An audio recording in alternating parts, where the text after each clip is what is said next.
Ladies and gentlemen, this is the story of how I accidentally found myself sneaking into a competitive chess tournament that I did not sign up to play. You see, it all started a couple of weeks ago, here in 2024, October, November. I finished my match against the legendary Pia Kramling from Sweden.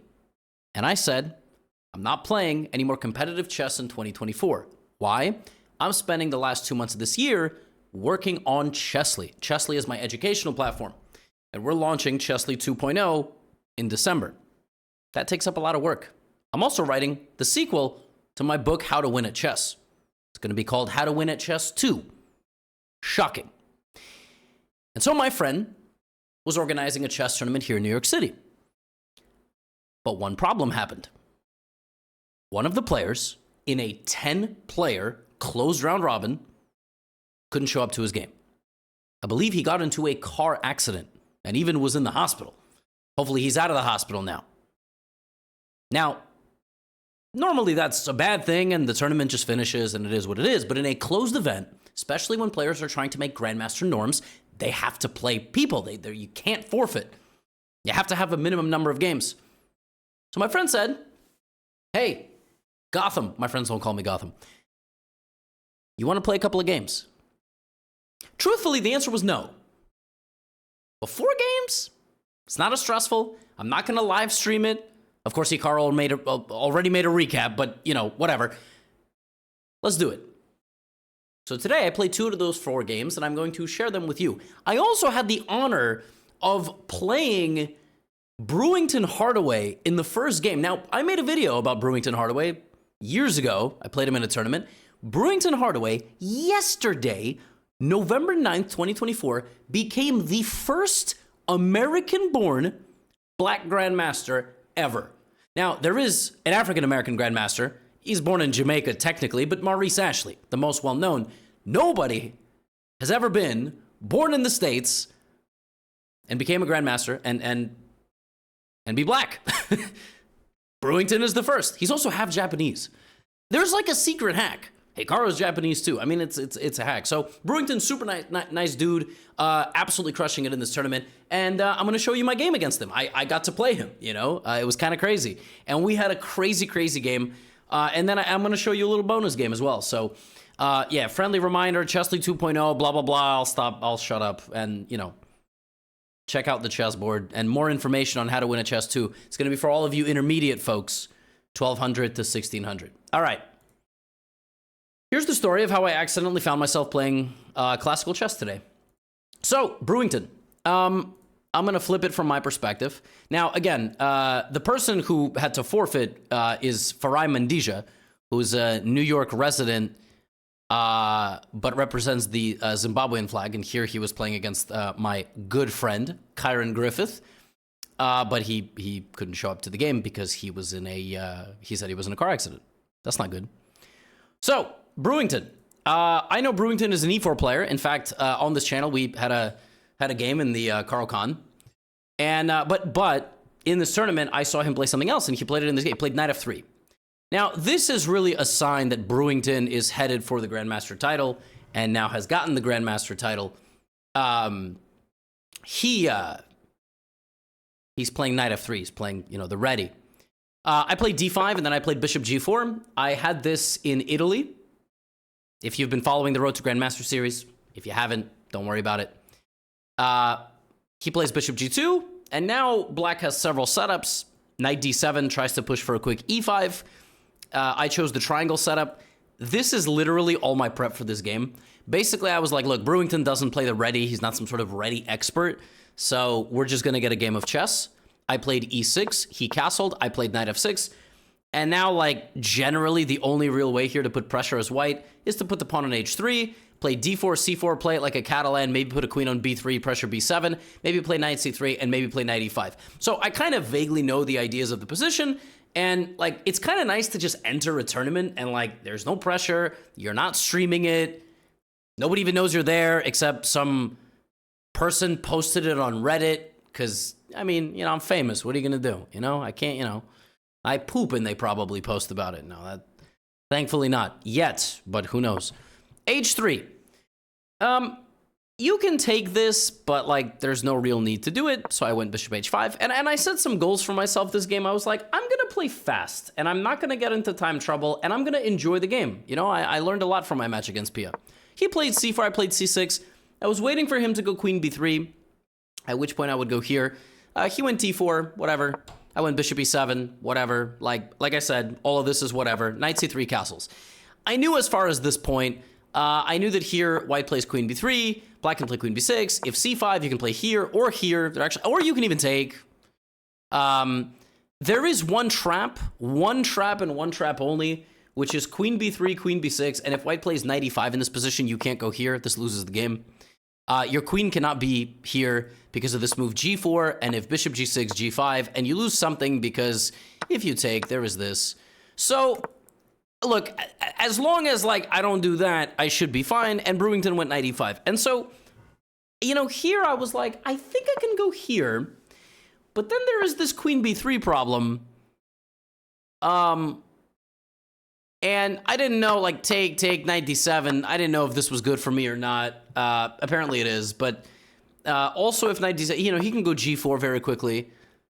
And then here he can just grab, and then he can play like here or something. And so I had this vague memory deep in my brain. Sometimes against this knight jump, you can play knight fd7 if you haven't played knight d7 yet.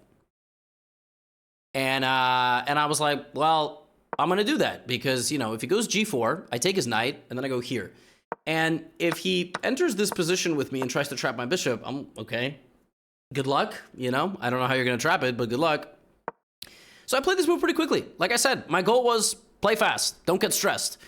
I went to the bathroom here after I made my move. You really shouldn't go during your move if you want to, you know, set off suspicion. I didn't have like a I didn't have a phone in the toilet that says don't touch. I didn't have time to set that up. But if I was just playing the tournament, of course I would have set it up. No, just kidding. He went here. This move kind of surprised me, but in retrospect, I guess it made sense. Knight d3. And it turns out that we're actually, up until this point, we were following the game Magnus Carlsen versus Kwang Liem. So a couple of guys from Norway and Vietnam nobody's ever heard of. He went knight d3, and he basically is just giving me a pawn. Now, if I know, obviously his idea is to go here and get the bishop, and then try to win my pawn back and have this typical Catalan-style light-squared bishop stuff. If I don't take the pawn, like my original intention was to go bishop f6. I was like, why would I do that? So I thought here maybe for like 6 minutes, 3 of them were spent peeing. Well, no, the peeing took, I don't know, like 20 seconds, and then I had to like, you know, walk to the bathroom to wash my hands, walk back. Anyway, not that you have to know that. And I took the pawn, and I said, look, let's have some fun, all right? This beat is sick. I took the pawn, he went here, and I went here, and I said, look, man, you're the one that has to win the pawn back, all right? By the way, I just want to say, and I should have said this in the intro, because I was about to say, look, I don't even know if my rating is... when I sat down to play this game, I didn't even know if it was allowed. Because, meaning, I can substitute, but it's not clear, like, is it going to count for FIDE rating? Is it going to count for US rating? Tournaments don't do substitutions, all right? This is not like professional basketball. Oh, that guy's injured, get another guy in. That's not how it works. So I think the arbiter is contacting FIDE, the international governing body, to say, hey, people in this tournament need to get norms. Can we just replace a player if he had a medical emergency? I think they approved me playing. It's not clear what it means for norms. So anyway, that's just a little bit more context. So Brewington here plays this move h4. I thought he could take my bishop too. Here I looked at, for example, take, and e3 to play queen e2, but it just felt too slow. He went h4, and now I have to act. And I, you know, it's funny, like, I never thought in a million years it was 0.7 here. Never. I mean, I thought, like, black is up a pawn. I don't know, like, I don't know what we're... I'm up a pawn, bro. And I thought I really like this move, e5. I thought this was a very nice move. And as you see there, the game review is blessing me. Oh, okay. The line to have an advantage here is pawn takes, knight takes, which I just thought improves my position. Now h5 doesn't do anything because I can play bishop f5 and run away. So if he plays e4, I can go here, I can go there with my knight. I was very happy here. And when I played e5, I was thrilled. I thought my position was fantastic. The engine says takes, knight takes, bishop h3, which Re-threatens h5, I guess. That's pretty high-level stuff. And now I probably have to go... I mean, that's actually pretty smart, bishop h3, right? Did not really consider that move. But, okay, it's, you know, he went here because he's a human, and then he went d5. And so here there was this big moment, right? Big moment. I spent some time. I didn't fully understand the position. So what I originally wanted was to play knight f6 or knight b6. The reason I spent 12 minutes here is because I realized that if I go knight b6, Brewington can play e4 and h5. I was very worried about h5. Like, I realized that the queen is actually a very powerful attacking piece. That's not what I realized. I know the queen is a powerful attacking piece, but I didn't like that I was so far away. So here my intention was just to play knight a6. I can play this move because when he went e4, his bishop no longer pressures the pawn. So here I was thinking h5. I was going to take and probably play bishop f6. But to be honest, the engine is not thrilled about my position here. I mean, it thinks it's like 0.9. Instead, after h5, I might need to go queen d6, which I also considered. So, yeah, and again, if he commits to this, d3 is weak. This is a very complicated position. Very, very complicated. But I thought that's what he was going to do. And the reason I didn't go knight f6 is I thought he could just take. And here I saw one of the nastiest things of my life. If I play knight c6, he goes queen a4 and he wins the pawn back, and I thought, okay, only he's going to be better. That's accurate. Now, you would think, well, that's easy, just trade the queen first. He can go here. Yo. This man can just take b7, and he's making a new queen and winning a freaking rook. When I saw this, I was like, no way. No way. No, we're not doing that. We're going knight b6. Go ahead, Brewington. I was kind of waving him on here. Not like, I didn't get up and like wave him on, but I thought he's got to go e4, h5. But he surprised me by playing the best move. Well, e4 and a4 are both very good. He played a4. And trying to play, obviously, a5 and a6 and everything. And I didn't like the situation here. You know, my first thought here was to play bishop b4. The idea of bishop b4 is that after a5, bishop c3, a b6, I have bishop d4. This is kind of a crazy little move. And the reason I didn't go for this is because I thought rook a7, take here, and queen a4. And again, if I let Mr. Brewington just pressure me, I'm in bad shape. So I didn't go for this because of this. It's apparently bad for other reasons. And I didn't really want to play knight takes d5 because I was like, but ugh. Like, what am I doing? You know, knight c6. I mean, I'm never going to fully equalize here. This is going to be an annoying position. So I was like, well, you know, he wants to play a5, so I'm going to play a5 myself, which I really didn't want to do. And still, you know, I was pretty happy because I'm like, I'm still up a pawn. Like, I mean, he still has to prove that, you know, I don't know. And, you know, bishop e3 is a nice move, putting some pressure on my knight. And I played probably the only move, which is rook a6. I'm just defending my knight. I'm also defending this pawn in the future. And also I'm getting out of the way of the pin. So, you know, I went rook a6. And again, I don't have the evaluation during the game, okay? And if I did, I wouldn't tell you. And so I was just thinking, I'm still up a pawn. So he took on c6. And my original plan was to take with the knight, because what could possibly be more natural? The reason I didn't go for this is I just thought, if he trades queens with me and plays like rook d1, I don't know what my next move is. I just didn't see a move.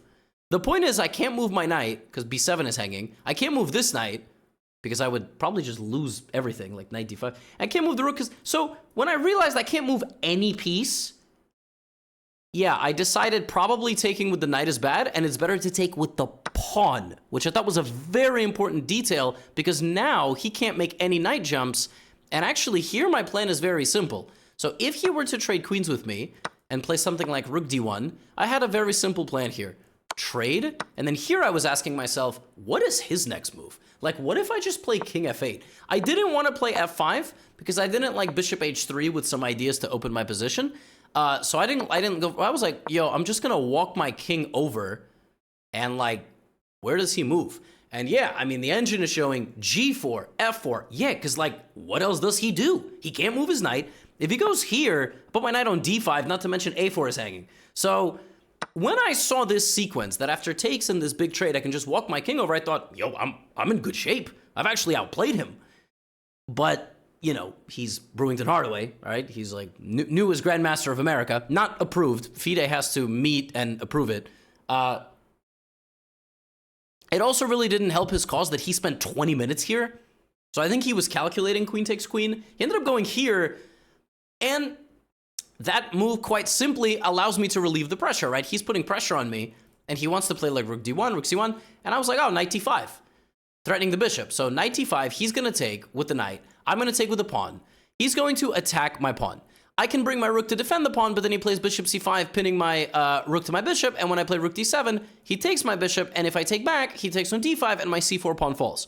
So instead of that, I wanted to go knight d5, cd5, rook d1, and now rather than defend my pawn, I push my pawn. I'm not really threatening to take the bishop because the rook is pinning the pawn to the queen, not to mention the fact that when I put the pawn on d4, he has queen c4, but after that, I have a very strong center, and I play rook b6 and immediately put some pressure. So here I played knight d5, cd5, rook d1, d4, queen c4, rook b6. When I saw this sequence, I was like, hey, I'm calculating pretty freaking well, all right? I don't care if this dude is 2490. I'm 2347, but I'm everywhere near as much of a player as Brewington, so I calculated this. There were some other lines here I could have maybe played, but like I can also sack my queen. Like in a blitz game, I would probably sack my queen and just like lose. But yeah, I went rook b6, and I was just thinking, well, you know, I'm putting pressure here, etc. I like my position. He went bishop d2. Now the funny thing is about bishop d2. He's going for typical Catalan pressure. He's not trying to just win the pawn back immediately. It's protected. But if he plays rook b1, rook b1, yo, I am so cooked here. It's actually kind of hilarious how bad my position is. I just have no moves. So when I saw this avalanche coming down the side of the board, I did what I thought made sense. I went bishop b4. And here there was a draw. So I played bishop b4. If he takes, I bring my rook. If he plays bishop g5, I can just repeat moves. And I was going to do that.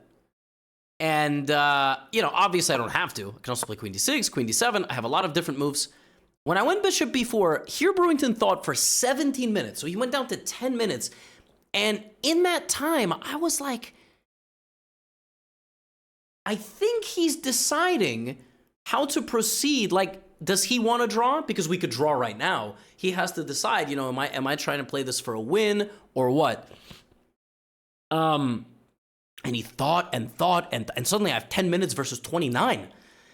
I'm like, I understand I'm not really in a position to try to play for a win, but, you know, and then he plays this move e3, and I really didn't like this move for me. I really didn't like it. You know, my original intention to e3 was to take, put the rook on b4, but then I was calculating bishop takes, rook b4. The queen slides forward. It targets this, it targets that. I play knight d7, hitting the queen. Maybe he plays queen d5. I ultimately decided queen d5 probably was a bad move because I can just play queen e7 or queen c7, but his queen can go to a7, where it targets my knight, it targets the pawn, it targets the a pawn. And I just really couldn't figure it out. Now, full disclosure, that is the best line. And there's a line there which I mean, look, queen a7, and from a distance, you're supposed to see knight b6, lose the pawn, queen e7 defending everything, and black is fine. And black is threatening knight c4 just down a pawn. I didn't really want to lose a pawn, and it's an outside a pawn, and the promotion square is covered from a distance. Like, this felt very dicey. So, you know, but everything else is fine. Like, if he plays queen d5, yeah, I was right. Knight b6, I'm totally chilling. So when I realized my original intention didn't work, I kind of panicked. Now, the problem of this position is that's the best move. That you have to do this. And, you know, I was thinking about queen d6. I was thinking about queen I wanted to trade the queen. The reason I didn't go for the queen trade is because he just trades the queen. Yeah, there's always this. And here's another problem. If I preserve his two bishops, I'm cooked. So I have to be very careful how I do this. And I overthought it. I mean, I spent 20 minutes. Bishop, you know, this does work, but I thought it didn't work. So I played the third best move of the position, which is queen d7. It's given a question mark. It's not that bad. The idea of this move is that if he takes on d4, I throw in rook c8. And then when he moves, you know, I take on d4. And if there's rook b4, and I'm fine. The move made sense. It's very difficult if you just watch the game to go, oh, question mark, what a bad move. You don't get it. I also had a feeling it might have not been the best move, but that's just because I calculated bishop d2 and I decided it was bad for me. It wasn't. I just have to sacrifice a pawn. Yeah, so I went here. He took. It's the wrong move. But now it's a rapid game. Now we're both down to 9 minutes. And here I was very happy to find rook takes a4.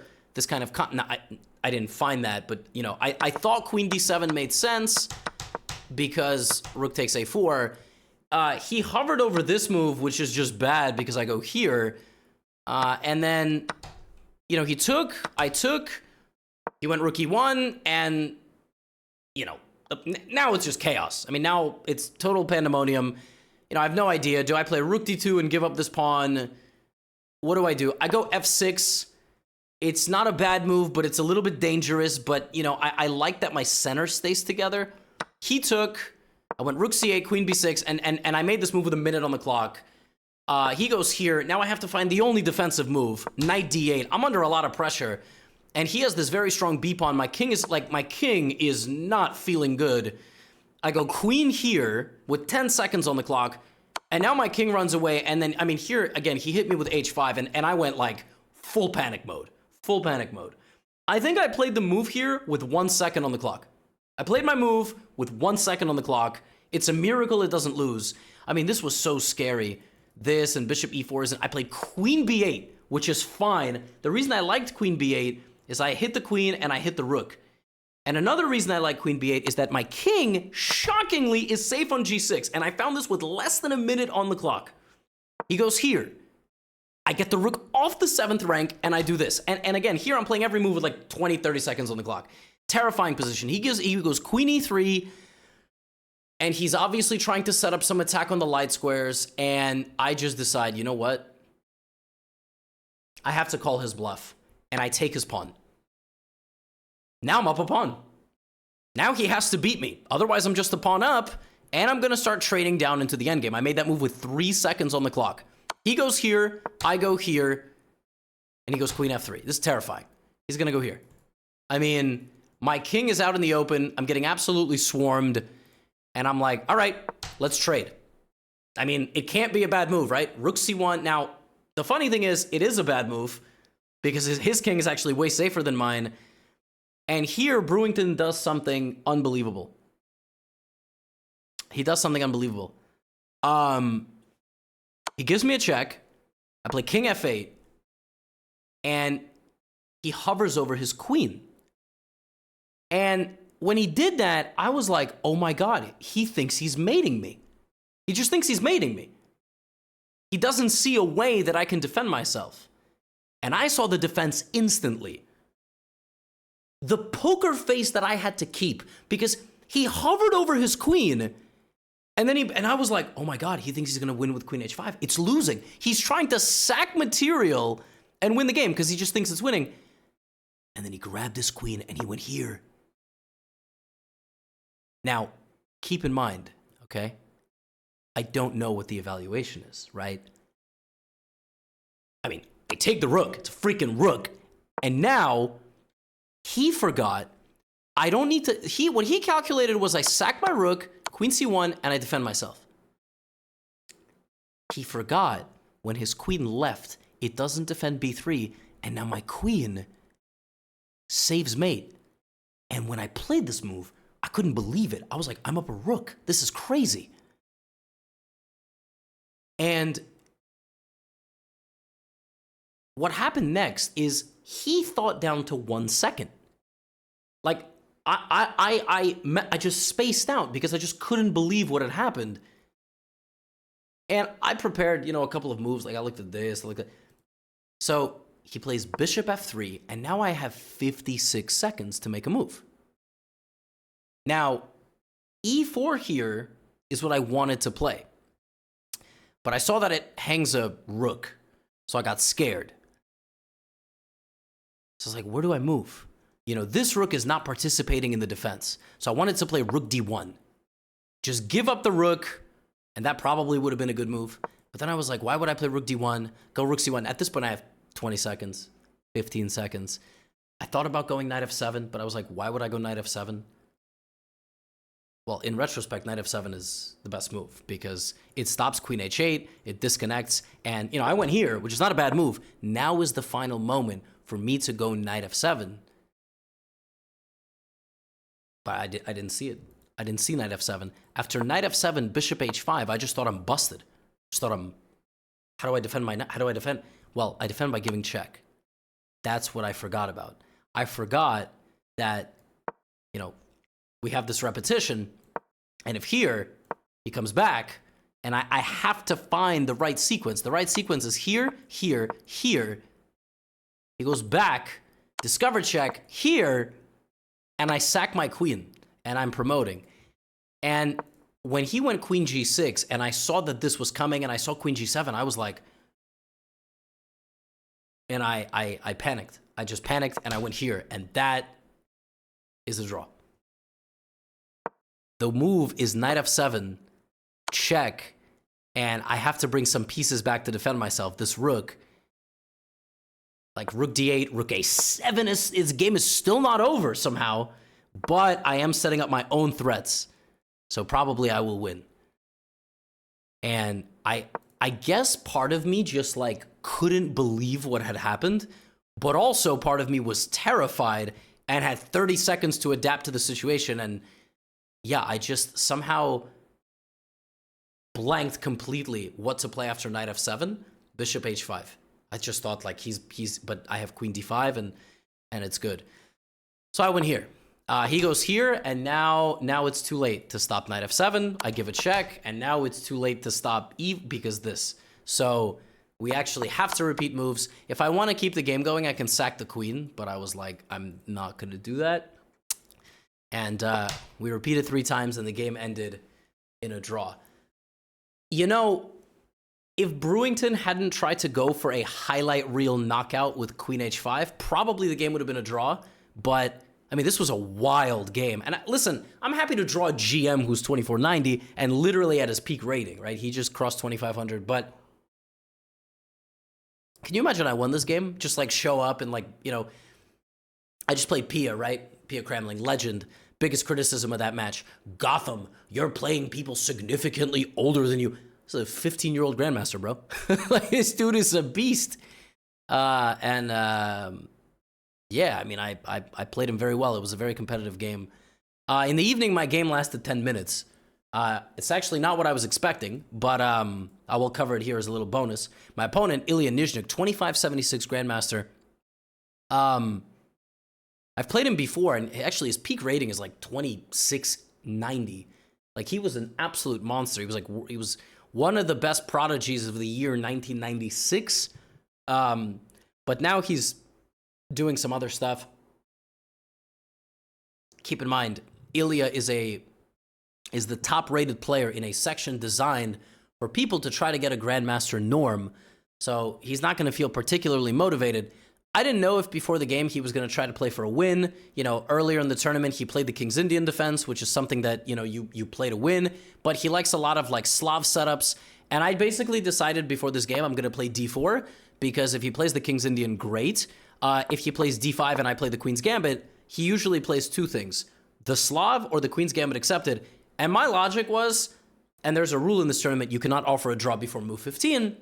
My logic was, I'm going to play the most boring type of chess possible because I predict he's not going to be particularly interested in playing a game. And to be honest with you, neither am I. I'm sick. All right? I agreed to play in this tournament. I'm under the weather. Yeah, that first game took the soul out of me already. Tons of energy lost. Anyone here? This is, believe it or not, effectively a draw offer. Because Ilya knows that if he plays this, probably I'm going to play the Exchange Slav. And if he wants to try to beat me in an Exchange Slav, God bless him.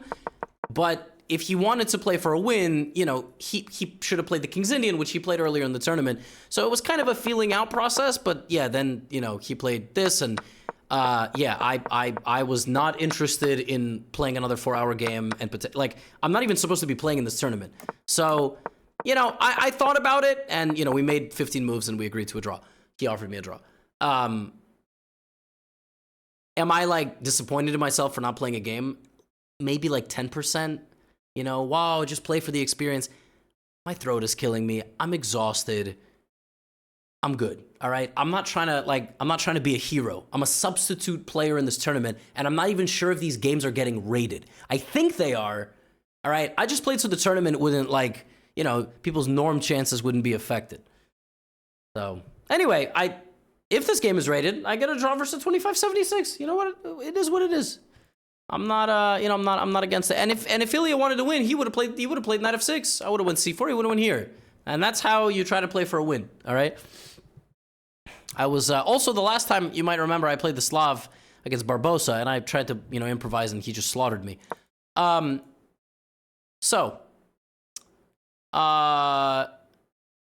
I got 2 more games tomorrow. I'm playing a Turkish guy whose rating is 2500, and I'm playing Justice Williams, who's an IM with a rating of 2355.